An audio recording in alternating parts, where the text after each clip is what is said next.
Hello, welcome to another edition of the Pace Report. I'm Brian Pace.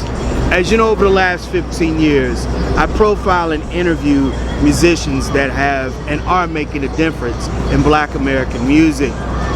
This year's 2023 Jersey City Jazz Festival, saxophonist Eric Wyatt brought to the band stage a dynamic quartet featuring the legendary Jeff Tain Watts. Eric Wyatt has been a staple here on the New York jazz scene and is one of the unsung heroes. He also helps a lot of musicians who are trying to get their footing and find their voice as a musician by hosting not only his jam sessions, his residency at Smalls, but he's also over the last 20 years groomed as well as brought out some great talent, including the great Kassa Overall, Strickland, Theo Croker, and the legendary Glasper, just to name the endless few. Tonight here on the Pace Report, you're going to see highlights of this quartet performing live at this year's 2023 Jersey City Jazz Festival, featuring the legendary Jeff Tain Watts. I should also add that Eric's godfather is the legendary Sonny Rollins, prolific NEA jazz master, and he also plays the saxophone. Tonight I had a chance to sit down and break bread with him to reflect on the life and legacy of Sonny Rollins, his role as a leader, as well as his residency at Smalls, and what he expects the next generation of musicians to carry this music forward. So sit back, relax, and enjoy highlights of Mr. Eric Wyatt and his quartet performing live with the legendary Jeff Tain Watts at this year's 2023 Jersey City Jazz Festival.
apologize for a couple of reasons.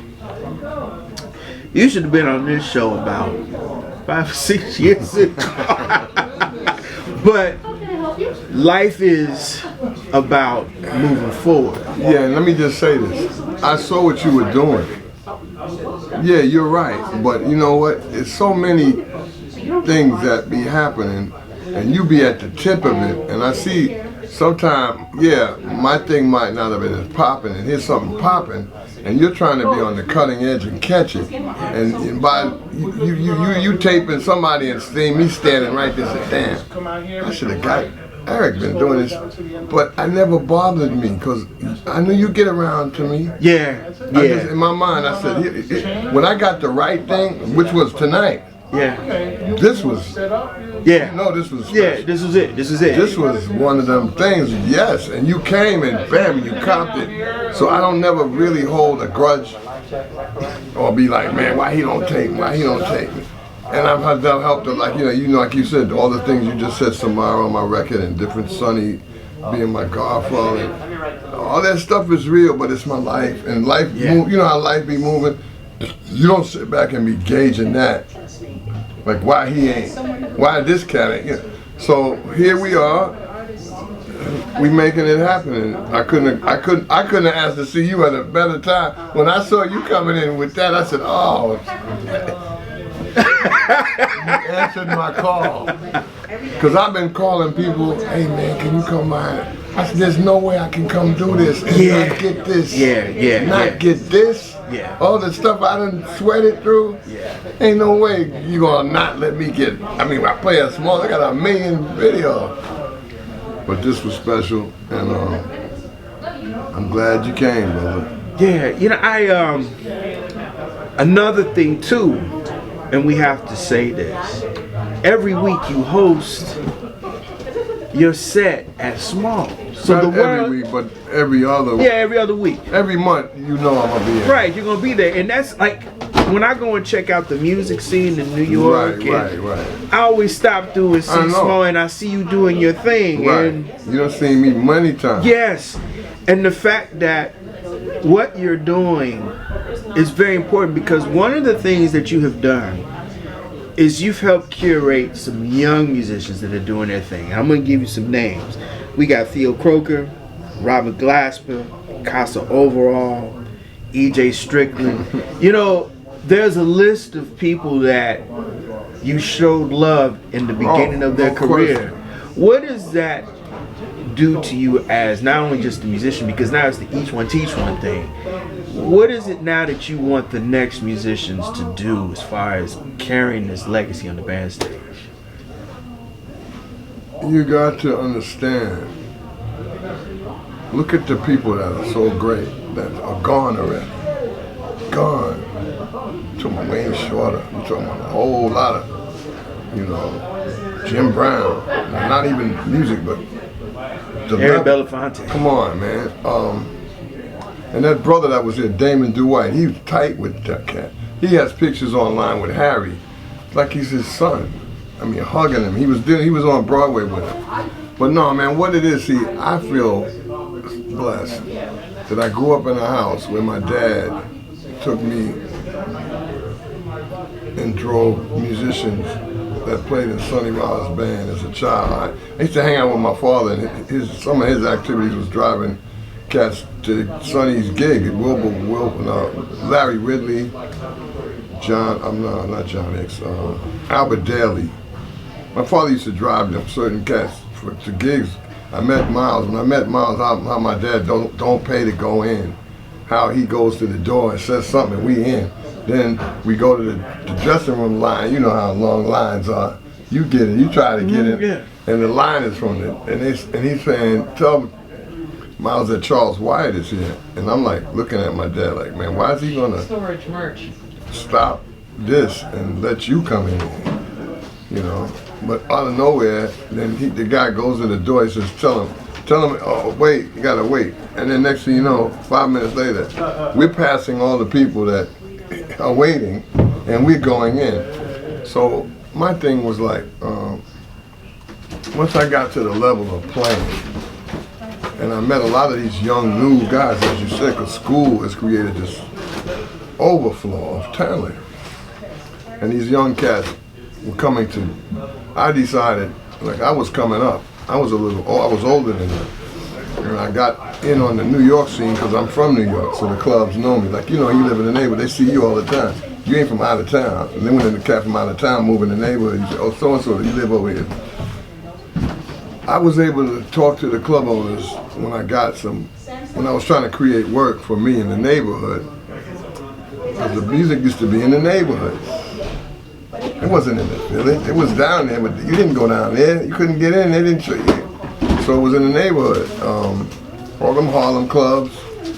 The Flamingo Lounge in Brooklyn was like, you had the top-notch jazz guys, Bill Hardman and Harold Vick and all these Wilbur Wade, John Orr.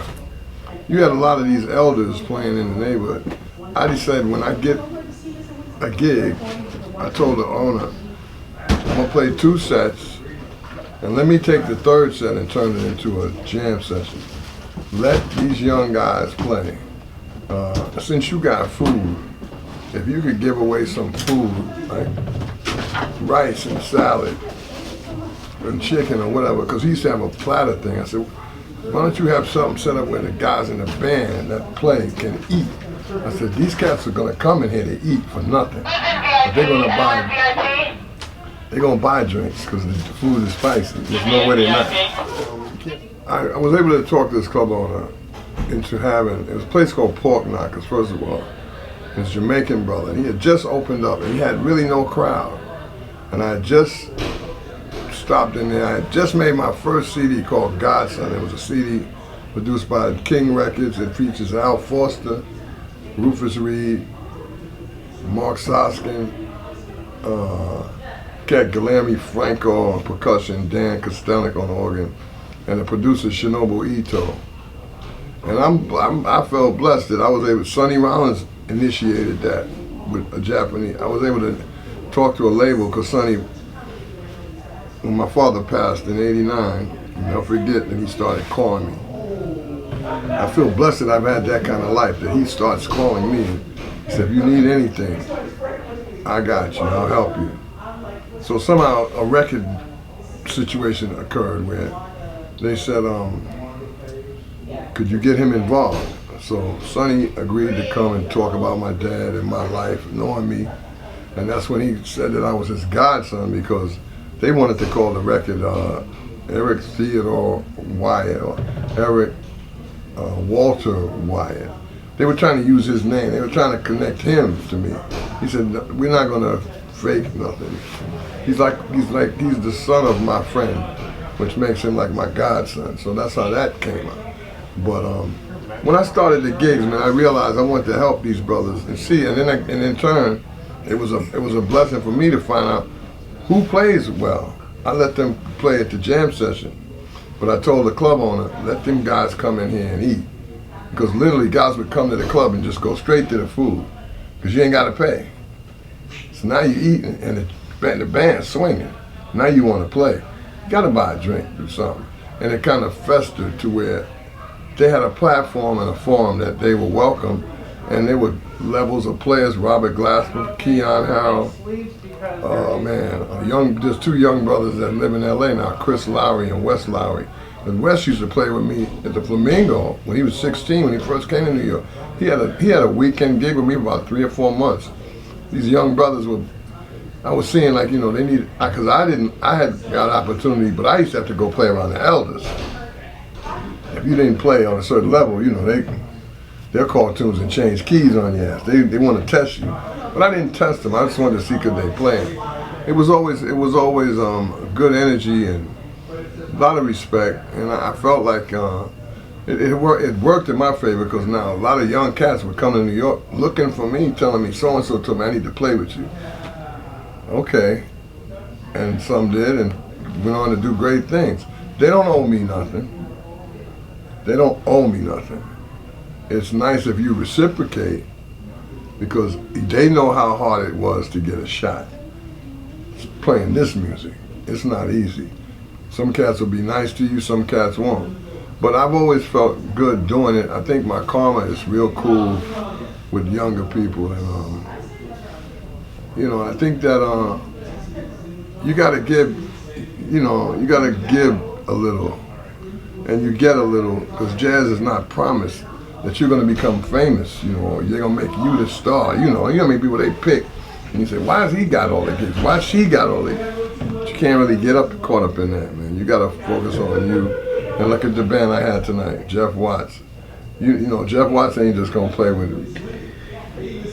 Listen, you know, Watts, Jeff Tain Watts was responsible. He and Marcus Roberts and Bob Hurst and Marcellus's brother were the core of that group in the 80s. Oh, no question. That was and the anchor of that band was the platform for Tain to do what he needed to do in the 80s, right. 90s, and now. And forever. Right. Now I feel blessed that relationship is where it is. But that grew out of years of knowing him and seeing him and getting respect from the current scene. You know, I think he maybe heard about me. I think he told me one time, because somebody had told me I need to play with him. And I thought, yeah, you're right. But that don't happen like that. That's got to evolve from a scenario where either he hears me and invites me, or I can ask him to come do something with me, which I did. He's on my latest record. But that comes from a lot of work and consistent respect from the current group of people that are playing, because he can play with whoever he wants.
Some of the fundamentals or some of the things that you've learned from Tain playing with him over the years? You got to keep your ears open. We just discussed it. He changed the rhythm in the song. You can't be so stuck on, you got to play it this way. Because he can change it to something that makes it even more. It's like a meal. He'll cook it different. And he'll put a spice on it that you say, damn, what's that? But that's a rhythm that you can now. We just discussed this a year because what you played, I've never told him to not, you know, some drummers say, no, don't do that, play Latin, you know, you tell him right up, no, I can't do that to him because he's not gonna put it where I can't play. And then that's when the magic happens because then you're creating off of rhythm. Our whole thing is rhythm. We black. We rhythm dancing. That's like seeing a new dance. That's like when they started doing hip hop dancing. we grew up. Now they started doing that. What is that? But they just changed it. Every generation changes. It's part of our cultural. Yeah. You know, it's really deep. But no, it's beautiful to play with him, man. I love a lot of drummers. I'm on records with Al Forster, Willie Jones is on my records, Chris Beck, Charles Gould. I got a record with EJ. I play with a lot of Kassa. We haven't recorded, but I love his playing. Let me tell you about Kassa. I've been one of his biggest cheerleaders. Oh, he's my man. It's mine too. Kassa kind of alludes what Tain is about. You know, his ears are different than everybody. Totally. Because Tain is a rock. He can play rock too. Yeah, Kassa is a unique human being because he's just wired in a whole nother way, and it's coming from beautiful. It's coming from a beautiful place, and it's so much substance. And he does it without even. I don't think he even knows. You know, he's doing it and he's conscious of it, but it's almost like I don't think he even knows what he's going to do. That's how I hear him. 'Cause we did some straight ahead gigs, man. I like his playing. We had some fun, man. He's really a creative cat. But you know, he's got this hip hop thing in his brain, and he's figuring out how to apply it, and it's beautiful because it's our music too. It works. Yeah, he gets it to work, man.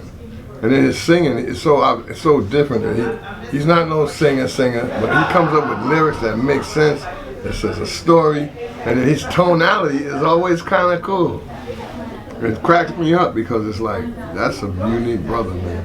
Last night we hung out together. We had watched David Murray set at the Vanguard. Okay. And David was at the Vanguard last night? We right. We was at the Vanguard. Right. And I was there, right. I remember you were saying something to him about keep looking forward. Keep looking forward. You kept saying that to him. I was like, what is this dude talking about? But I understand what you're talking about now. Keep looking forward, because if we keep looking back, we can't. No. No, that's why he's having success. People ain't deaf; they can hear. Yeah. There's something about him, his whole vibe, that people like him. His energy's in the right place. He's sincere, and he's a unique brother, man. I remember when I met him, and we used to talk, man. He was crazy. Not crazy. We get on the phone, man. We can talk. He would be mad. He can't. He's like, he don't have the time to talk to me like that long. But one night we talked for. He called me one night about 5 minutes to 3. I said, oh, should I pick up this phone? We sure enough talked for an hour to 4 o'clock in the morning. And I had this. Either he started, I started, but it's just that it was just so much information. And we get deep, and I tell him the truth all the time. I mean, but I'm you know, because he made a rap video with me, in which I crack up to this day. Like, how does a young guy come up with a story and then the storyboard and wrote it? He took the song, first he took my song and changed it. Then he let me hear it. He said, man, I want you to check something out. And it was a song I recorded. It was a Sonny Rollins tune called Grand Street. He changed it up. Then he let me hear it and asked me did I like it. If I would have, even if I would have said I didn't, I couldn't say it. Yeah, man, I like this. Because it was, you took something that I recorded and I would have never heard it that way. He revisioned it. He totally revisioned it in a way of modernizing it for today's ears. Because today's ears are not like yesterday's ears. Is that a good or a bad thing? It's got its pluses and minuses. There's always a plus and minus. New ears, freshening up stuff. There's nothing wrong with that because you can't get caught up on it. It's only like that's what happened on the stage. You can't only play the song like this. When Jeff changed it, it was like brilliant. I can't be mad at him changing the beat. He changed it. He never really played what I initially wanted, which was a swing beat. But he plays so much rhythm that he can make. It's like I gave me a giant piece of Play-Doh, and I can shape it and make what I want out of it.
Tell me about your transition from alto to tenor saxophone, because I know you said in the set that when your father passed away, you ended up playing the saxophone. Was that an epiphany, or was it out of love for your dad? It was a little bit of both. My mother called me and told me to take my dad's horns from the house. Meaning, you know, he died. I still was an alto player. I was an alto player. I would have never, had she not called me and gave them to me, I'm wondering what I would have ever played to him. Because she basically said, you need to come get these horns. They're your dad. They're yours now. So it took me 2 years before I actually played it. It sat in my house. And then I got a chance to go to Japan and be over there for a period of time. I wasn't on a gig. A friend of mine was living there that I grew up with in Brooklyn, who had a hotel gig. And he told me I could come hang out at his house if I wanted to come to Japan. I stayed 3 months. I took the tenor. And then I started shedding it, because I had to learn everything that I know on alto to play it on tenor. And Vincent Herron was actually over there with Nat Adderley. And I got to hang out. With him and met some guys. And the cat asked me to make some gigs with him, so I made him on tenor. The feeling felt like, we played the basic tunes, but I started learning like the Coltrane book, the certain Wayne Shorter. I was still playing alto stuff. And then it just hit me that you're gonna have to play this on. It just hit me. It felt natural, didn't it? It felt like it was time. I never had thought about it because my father died. That was his horn. But then I realized, and then Sonny had asked me, you playing your dad's horn? I said, yeah. You like it? I said, yeah. And he told me, I gave that, your pops got that from him, and that it's a great horn. And then the honor and respect came from Sonny giving my dad the horn.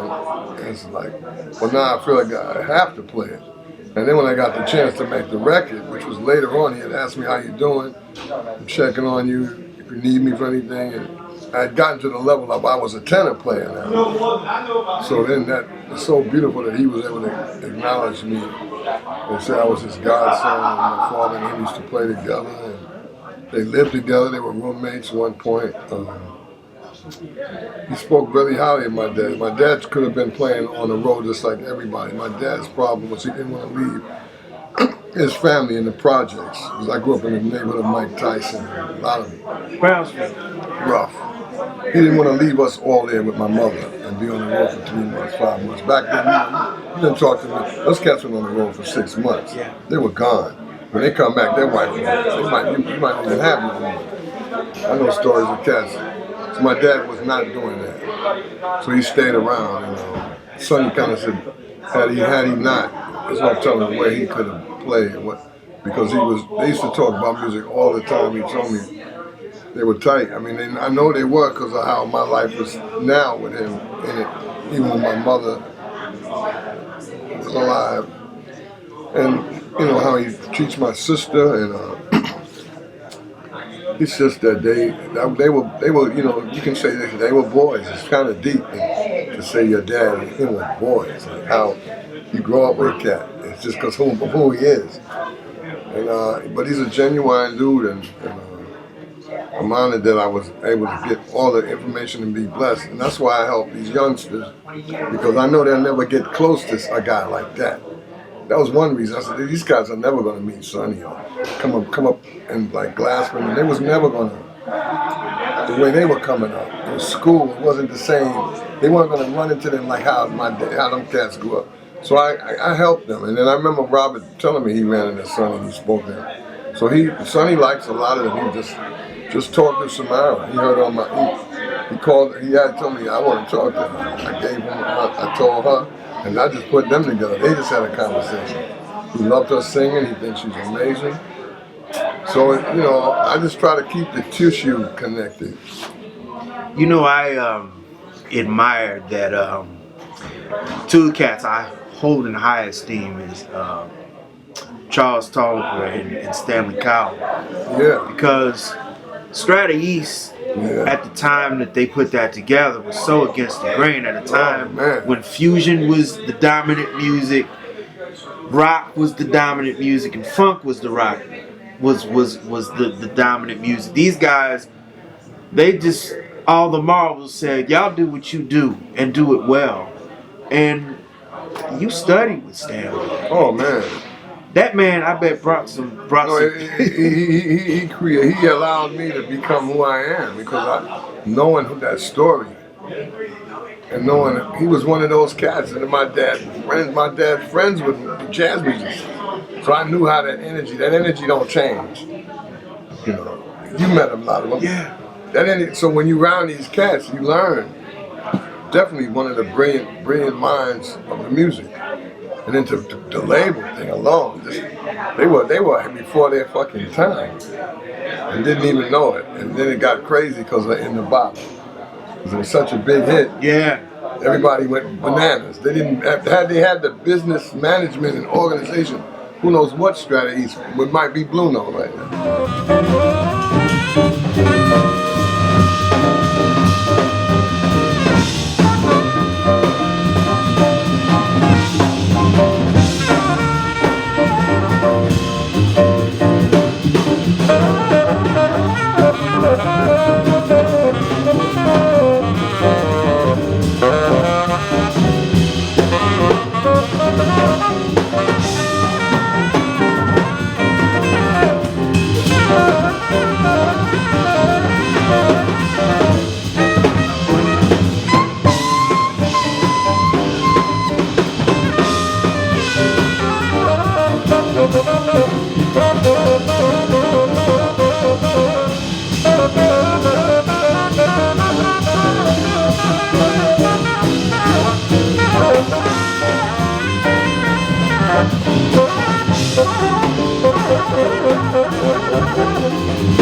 Music is supposed to be for the masses. And tonight we saw that at your performance. We saw 90-year-old women down to 2 and 3-year-olds. Okay. Do you think we got some more work to do to educate about this music? Because it seems like now we're in a time now where social media and ignorance is the norm. We're gonna get when we got stuff like this, we can get back. This is a conglomeration of artists that we all know and work with in New York. You know, Spike did a beautiful thing by having small groups. I know people enjoyed my thing. I'm sure I'm gonna run out here and try to catch a little of them before they finish. Jerry and Kiko. But no, man, we're getting it back. When you can get me and Jeff on a Saturday for free, I think that's the safe. Yeah. You know, and Jeff is such a giving cat. You know, there's a million things he does operas, man. This cat don't have to do. Man, this cat don't have to. You know, he loves doing what he did. You saw that. Yeah. I'm honored that when I asked him, he's the first cat I asked.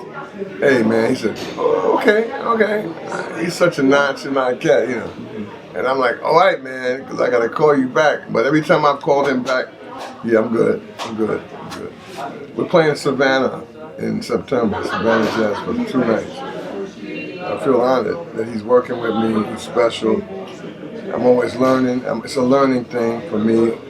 Tenor player, to play with him. He's played with some of the greatest musicians.